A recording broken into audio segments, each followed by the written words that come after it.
essentially kids with special needs. Ready? Did I get the go? You got the cue. Are we on the air? Yes, we are. This is not a dry run. No. Hi, welcome to Talk Around Town. This is a program where you get to meet your friends and neighbors, people who make a difference in Northbrook. And I'm Jack Coombe. And I'm Susan Carrington, and welcome very much. And our guests tonight, well, this very special guest we have for you tonight. First of all, I want to be very careful here that I make sure you're prepared. The Friendship Circle of Illinois, and their guests are going to be Rabbi Zelik Moscowitz. Thank you. Did I pronounce that right? That's correct. Anyway. And Kaylee, right? Haley. Haley. Halyse. Oh, Haley. No, it's Halyse, Cole. Halyse. Okay, old man. These new names. You can't. I apologize. Don't worry. So, make sure you got your name right. But that's all right. We allowed to make mistakes on the air here. You know, that's one of the charms of our program, right? Yes. And believe me, we make plenty of them. In 17 years we've been on the air. Well, So welcome to what? Beg your pardon? that's an accomplishment. Oh yes, it is. We are one of the longest running cable talk show on television. Yes. We have that, and you get we to be won an part of Emmy. We even have an Emmy to our credit. That's a local Emmy. Yeah. Okay, so we're going to be talking about the Friendship Circle of Illinois, and then I think we're going to kind of branch out to it's like more of a global friendship circle that's available throughout the United States and even the world. And I guess to let our viewers know, you are the rabbi with the local friendship circle. Yes, that's Is that correct? And then, at least you're one of the volunteers. Yeah. That we'll be talking about Yes. shortly. So now our viewers kind of have a feel for who we've got here. So who wants to tell us a little bit about Friendship Circle? I guess I'll start. Okay. The Friendship Circle started in Detroit, in West Bloomfield, Michigan, about 15 years ago, with one very simple intention and goal, and that is to bring friendship to people who otherwise don't have it. Okay. And the first project that they launched was a Friends at Home program where they introduced high school students to children with special needs. These introductions were to foster a weekly home visit where the volunteers went for an hour and a half to the children's home to spend time with them. As we know that children with special needs, one of their difficulties, even though they are either in special schools or mainstreamed in regular schools, they have a hard time keeping friends. They do. And especially when their schedules are always packed with going to therapists and doctors and a lot more things than a typical child will do, there isn't always that time, and if there is the time for making friends, it might be difficult. So the Friendship Circle created what they call the Friends at Home program, where volunteers come to the home at a specific time during the week, which is a very flexible program and really caters to that individual child, his needs, and his time schedule.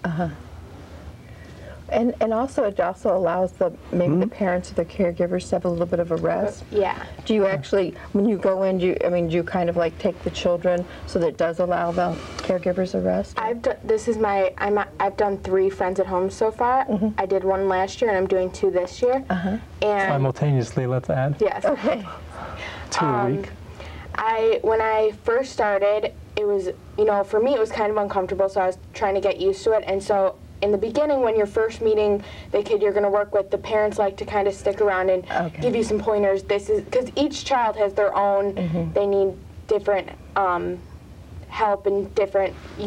Sometimes they like if you give them more help. Sometimes it's better if you sit back and watch them do an activity. So, but now I've been working with this child for 3 months, 4 months, and I get there and we go and do whatever we normally discuss at the end of the week before what we're going to do next week, and we just go and do it together like a normal friend. And we actually encourage the parents that they should let go and let the volunteers foster this friendship on their own, which, as Halyse mentioned, might be a little difficult in the beginning understandably so, especially when the volunteers are still getting their on-site training. So they'll need this cooperation of the parents in order to create this. But afterwards, it actually develops into a very independent friendship and provides, like you say, respite to the parents, or as we like to call it, breathing time. Yes, I mean, that's very, very much needed. Now, it's a rather worldwide organization. I've been very impressed looking at the map here of the locations throughout the world. You're practically around the entire world, this organization. Is it spread in such a short time since its inception? Yes, well, actually, I was first introduced to the Friendship Circle when I was a student in Yeshiva in New York. And I was recruited as a volunteer myself, and that actually sparked my interest in the Friendship Circle. But as you said, the Friendship Circle started about 15 years ago in Detroit, which under the umbrella organization of Chabad, which is national and international.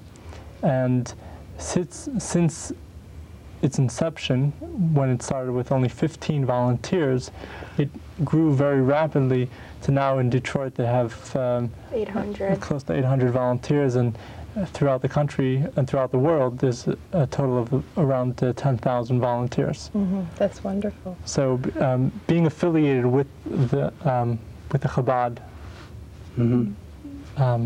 all over the world, so we're able to tap into a large network, and this was able to grow fairly quickly. Right now there are about 70 Friendship Circle locations around the world, and that number is increasing every year. It would seem like it would. Now locally here, about how many families do you think you service? Service about 60 families. Oh, wow. Chicagoland area. And how many volunteers do you have? Currently we have 85 volunteers. Oh my, that is excellent. That is really wonderful. And these are teenagers. These are teenagers who their schedules, as you know, are quite full and packed, and they're always going to after-school activities, and there's competitions and teams and all types of athletics, and to give their time for such an important cause is very noteworthy and very noble. It is. It's very, very wonderful that you're doing this. So why don't you tell us a little bit about what training you have to go through? Yes.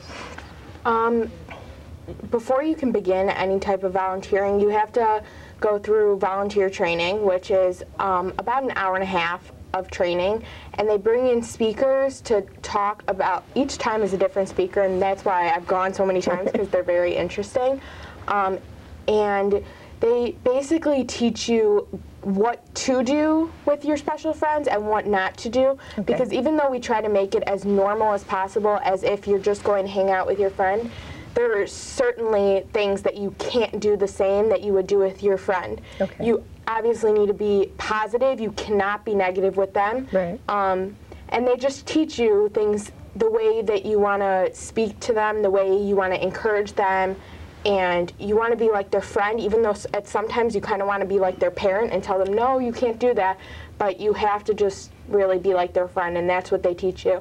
It's a lot of stuff that would seem like common sense, but it's really like an important part of the process. Because, I mean, the focus isn't necessary for you just to go there and work with a child. You're to go there to be their friend, which is a totally different, way that you would work with somebody. Instead of just going as like a junior therapist, you're actually going, I want to be your friend, and let's do things that friends do. That they tell you to do things that you would do with your normal friend, just at a different level. So my friend, one of my two friends, loves to get out and go and see, the town. So he likes to go to movies. We've taken him to Borders, the bookstore. He likes to look at different books and do things that you would do with your normal friend. So that's really wonderful of you to do that. I mean, especially being a teenager, I know it can be very difficult to kind of do something with someone who's a little different. It's very wonderful that you do that. Now, with the organization is of course rather older. It's older than the local chapter. But when was it established here in Illinois? September of '06. '06. So for like the last 4 years, you've got at least many. Wait, and have you been with the organization this whole time? Yes. Okay. Well, we need to tap you into your volunteer recruiting skills. Wow. You've done a wonderful job in that amount of time. I take all that credit for it. We have a few dedicated staff and volunteers who actually help with recruiting.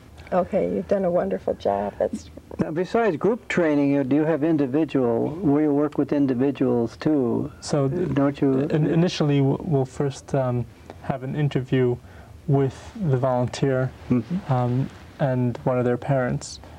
This would be just a one-on-one interview to find out what who the volunteer is, and then at that time we'll gather basic information, get some references, and so on, so to do our preliminary background checks, that sort. Also, we'll first meet with the new potential friend and his environment, in his or her environment, to get a better understanding of who the child is and what the child needs. Nice. Then, once we have potential children and potential volunteers in close proximity, we'll make the matches, which is actually a skill in itself, and I can't say that I'm the one who's responsible for that. But that is also a little bit of a process. And then the volunteer is introduced to the child. At that time, one of our staff member would, be there just for the third part of the training. Okay. Well, that sounds great. Yeah, how many families are involved in the area? About 60 families. 60, some 60. That's right. You mentioned earlier. Now, what I'm interested in is, I do believe it's around the Detroit area, that they have what's called the Ferber-Kaufman Lifetown. And within here, they have the Weinberg Village, where they actually have kind of set up a village so that, children with special needs can kind of learn. I was reading about it, can learn about, like just standing in line at the movie theater and learning what you have to do to stand in line at the movie theater, or make an appointment to get your hair cut and things like that. So you've been there, right? Yeah, this past January, I was privileged to go to an international convention, which they have there once a year.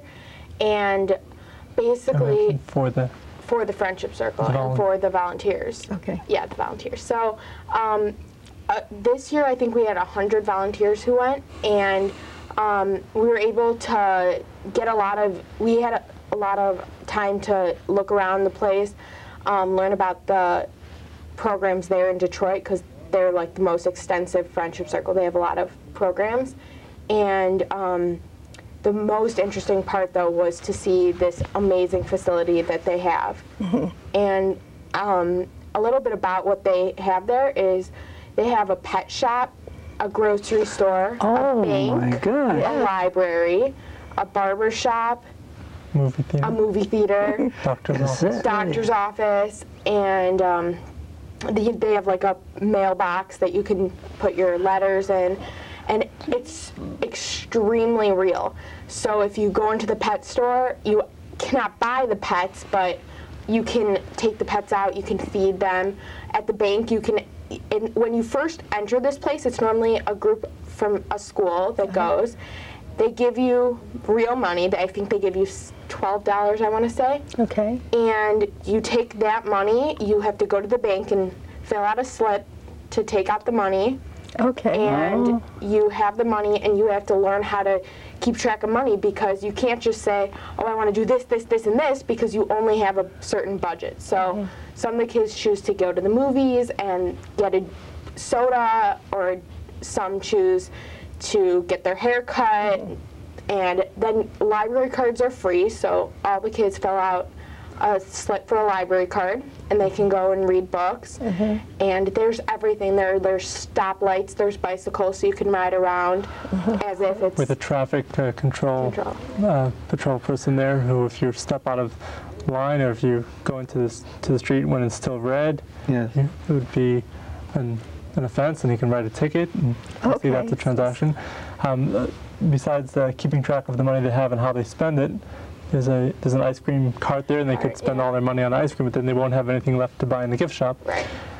They also have to keep track of time.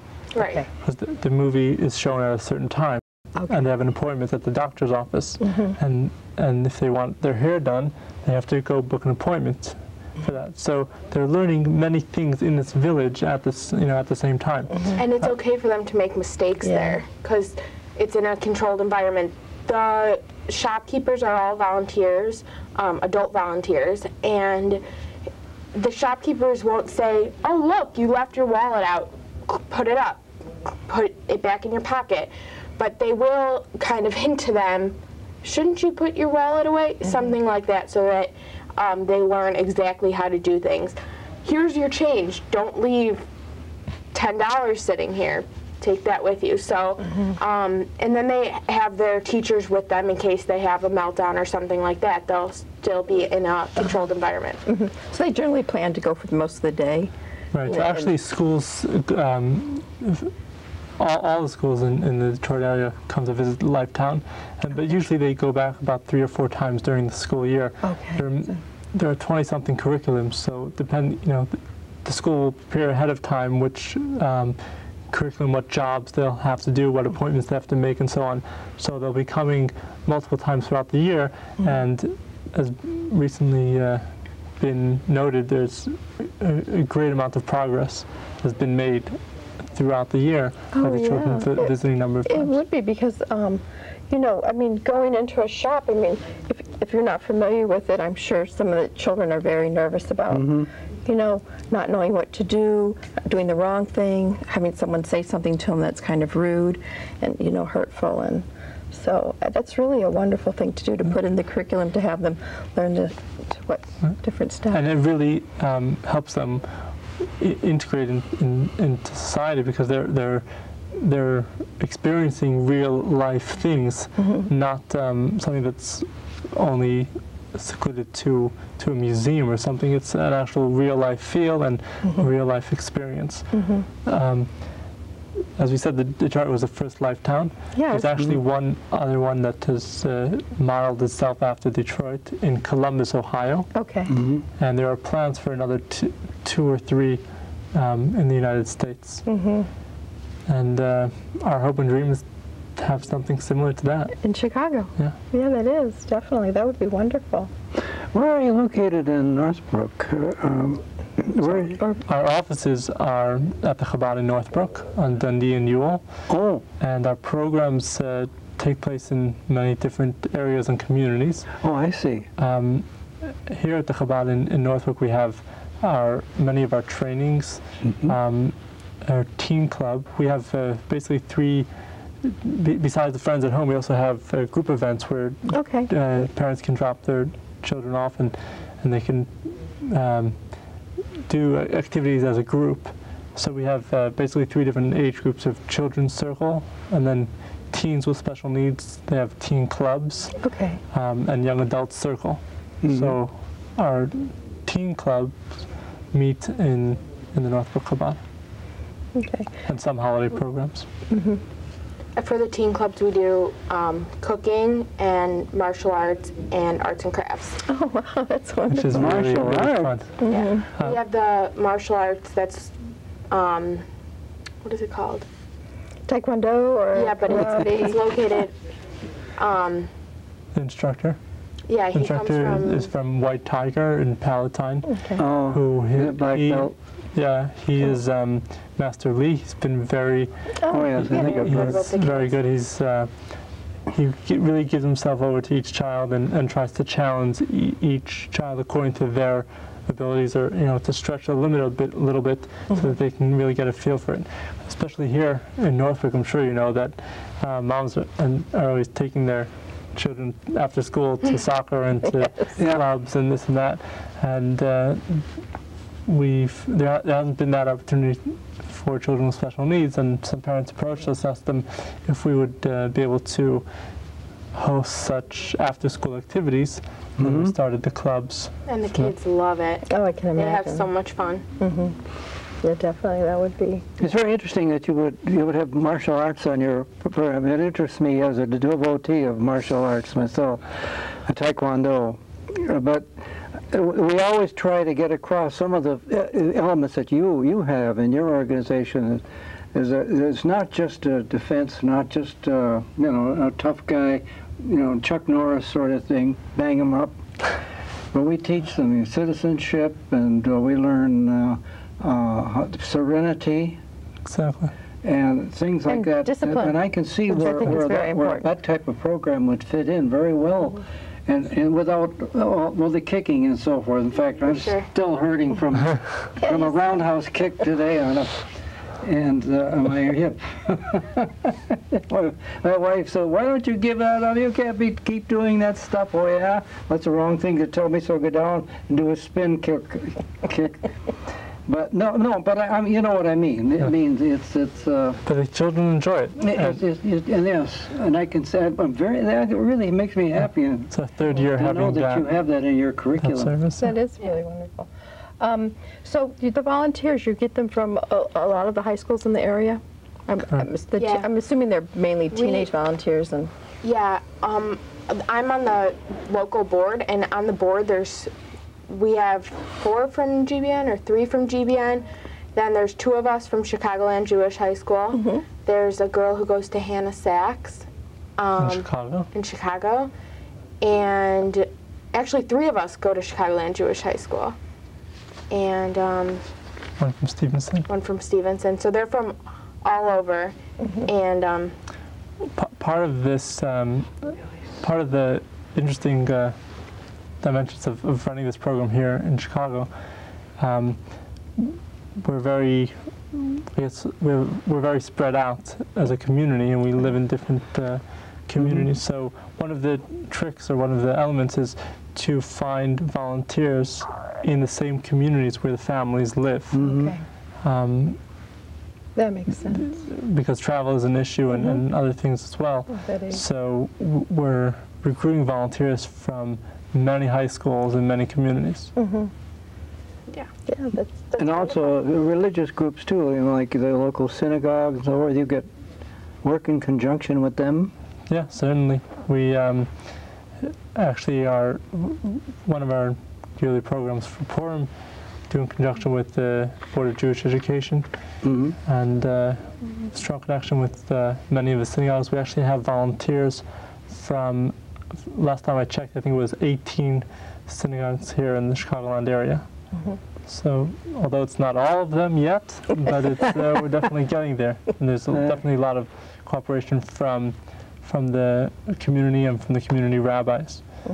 And they're very happy that their congregants, or the children of their congregants, are participating in this, in these projects, especially post bar and bat mitzvah, where usually there's a very big phase and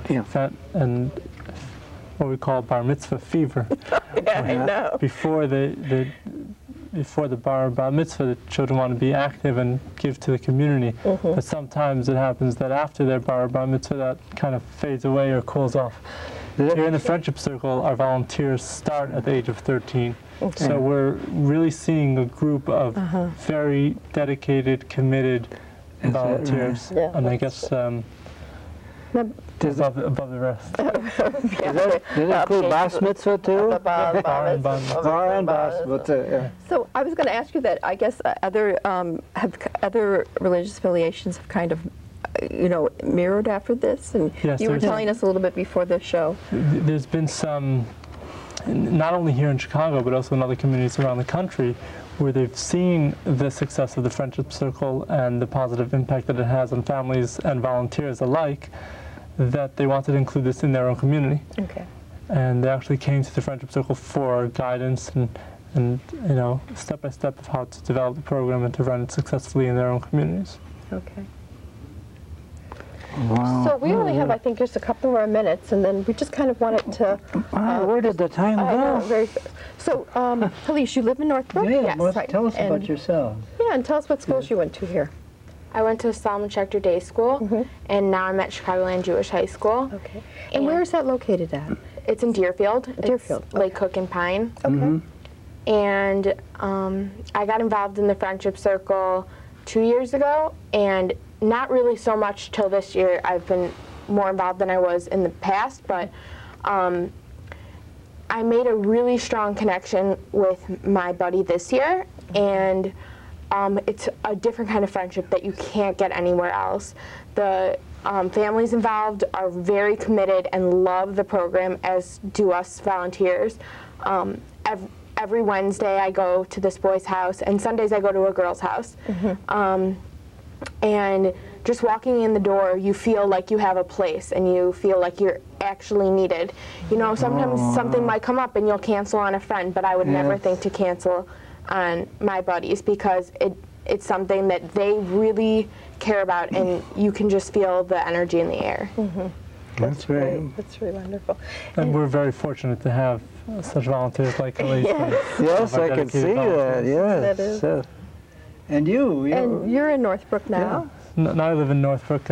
Originally, I was was raised in West Rogers Park in Chicago.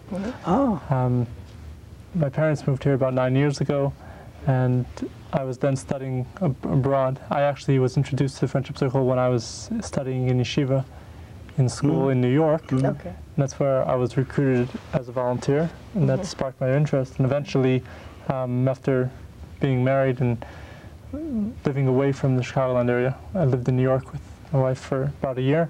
When an opportunity came up to open a branch here of the Friendship Circle in the Chicagoland area, we decided it's something we want to do, and we applied and were interviewed, and thank God we ended up here and back in something that both of us enjoy doing. And your family's still here?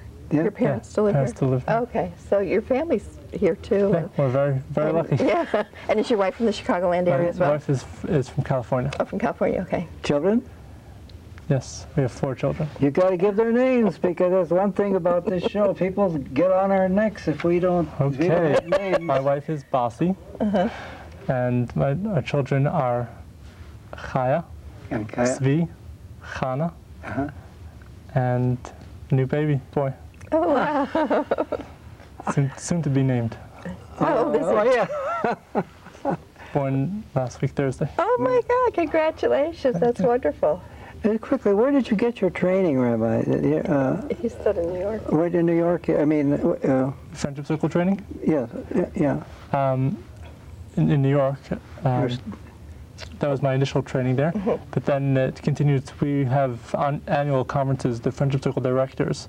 We have an annual conference usually in New Jersey, and this coming year actually it's going to be in Detroit. We're actually getting the wind-up sign now. Are we? You're going to have to say thank you very much and good night, and Thank you very much for having us. Sure, and we hope that this does spark some more interest, some more volunteers, and maybe some more families will come. And we want to thank you very much for joining us. Yes, Our pleasure. This has been the most interesting show. It's been another edition of Talk Around Town. I better work very fast here. Our guests tonight from Friendship Circle of Illinois, Rabbi Zelik Moscowitz. And I'm going to get it right this time. It's Halyse. Yes. Cole. Hooray! Thank you. And thank you very much for joining us. We'll see you next month. Thank you.